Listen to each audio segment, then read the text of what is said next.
hetkeksi hieman rauhoittaa Jekimov, jolla on pitkä vaihto alla ja sitten tulee kova taklaus Lari Arimalta ja sinne kyllä nyt Jekimov sitten jää todella pahanäköisesti makaamaan, hammassuojatkin siihen lentäneet jäälle.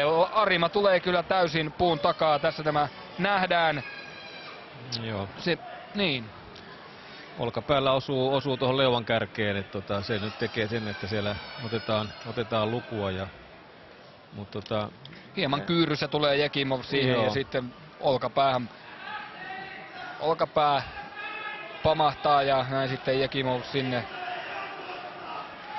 Jää kyllä sen näköisenä, ettei hirveästi liiku ja Esa Tikkanen käy omaa keskusteluaan tuomariston kanssa. Jekimov tästä pelistä pois viedään ja toivotaan, että sitten lähipäivinä kuullaan positiivisia uutisia jatkohommista. Puolet mennyt.